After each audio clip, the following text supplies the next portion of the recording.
Hello everyone, today we are in London fishing for pike, same as the first video, but this time with better audio. So yeah, hopefully by time we improve the channel for you guys and make it more enjoyable to watch. But we are at a lovely location. And that location in particular is a free public lake called Little Britain. Right, so I got my split shot, my weight, my trace and my leader line. So what I'm going to do now is I'm going to find the depth so the float sits nice and properly on the water.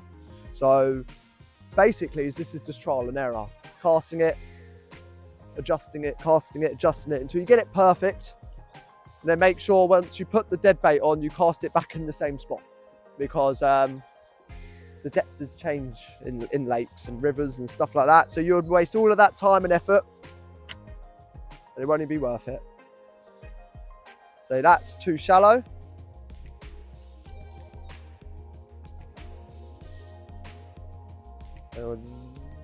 Oh, it's about too shallow as well. It's not that deep in there. So the way I hook my roach up to my triple hooks here is on one bit of the hooks will have a barb. So that's the bit you want to put into the roach. So these two will be barbless.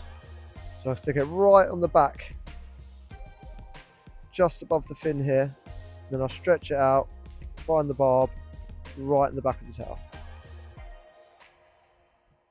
There you go. And this is the rig I'll be using. Attached to the main line would be a wire trace. I like to use a wire trace with quite a high breaking strain. It's £34 or £32 wire traces, but anything over £20 will do the job nicely. Holding the rig in place would be a 2 ounce or 1 ounce weight, depending on the current of the river or lake you're fishing in. Attaching the weight to the main line would be a 4 to 6 pound monofilament line. This is to ensure that if the weight does get snagged as you're playing the fish, it will break off nice and easily without harming the fish. After your dead bait is attached to your rig, you would want to connect the rig to your wire trace. The depth of the wire trace correlates to how the bait is positioned on the water. If you have the trace quite high up with a long leader, it will flutter constantly in the current. But if you have it low down like presented now, it would rest on the floor and flick up and down every now and then with the current.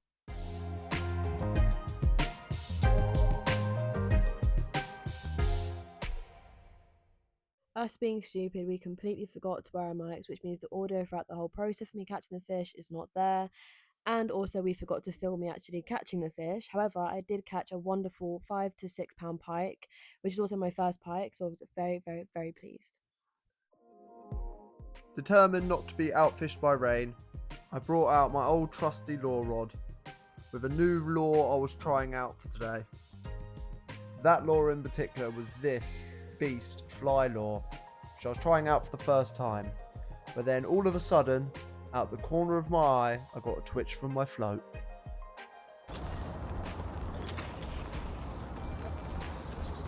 Come on, Jack. Come on, Jack.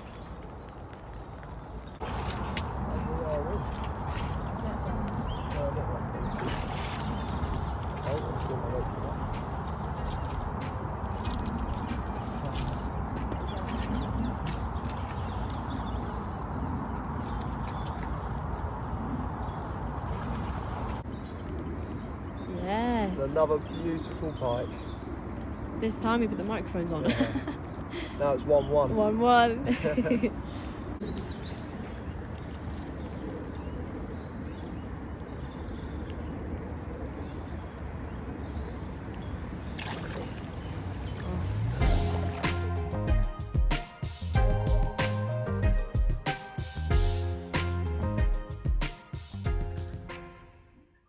An old friend has come round to do some spinning and some luring with me. So that is Sam, once he waddles his way over.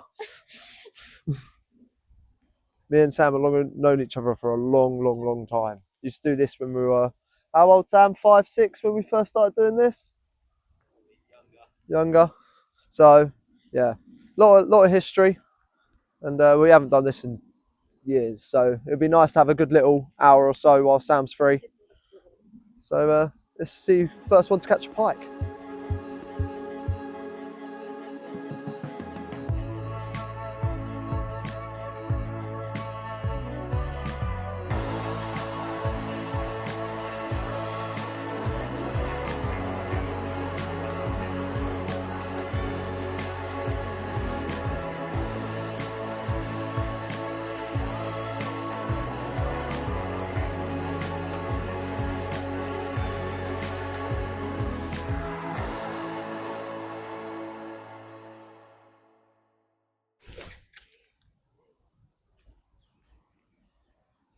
No way. It got snagged and caught up on don't even know what. Sausage. It was a nice look. It was a nice lot. Well, do you know how hard they are to get as well? Right. Jack gave up lure fishing after that and headed back to the van to grab the dead bait and equipment, leaving Sam to try and catch that elusive third fish.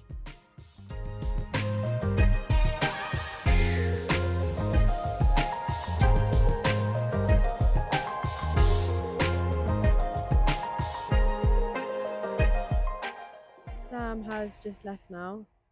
Me and Jack have moved locations and we've put a float out each. Jack's is more in the centre. Mine's there. So yeah, we're just going to chill here for a bit and fingers crossed we can get our second pike of the day each.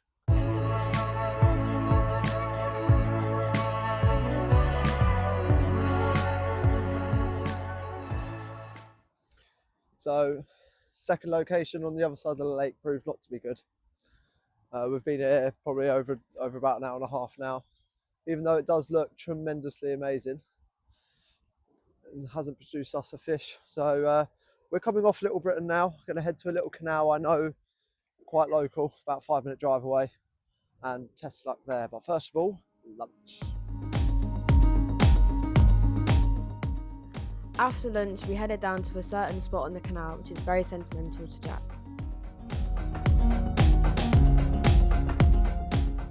We left all of our rods pre-rigged up, so when we got to the new spot, it was nice and easy getting them back out into the water.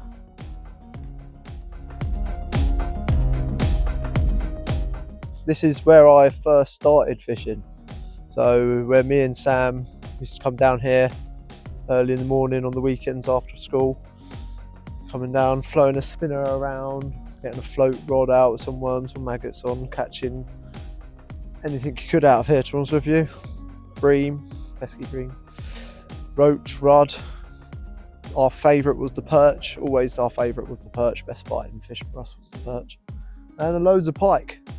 So we are down here, ducks taking interest of my float. And yeah, we're gonna see if we can catch some pike before we head back home.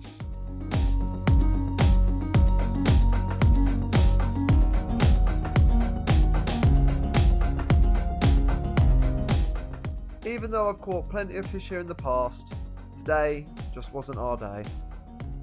We had a look around for a few different spots in the same area, and even though they did not seem promising, we decided to try and fish there anyways.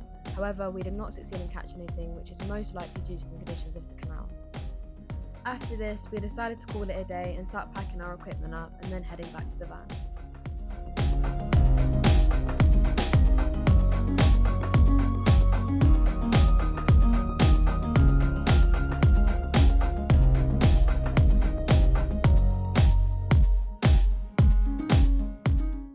Even though we did not catch the majority of the day, we still wanted to treat ourselves for the 2 pike that we caught this morning, so we headed to McDonald's, got some hot drinks and watched our favourite YouTubers on the way home. It's quite desperate. I can imagine this swimming a bit better in the... We would really appreciate it if you guys like and subscribe if you enjoyed this video.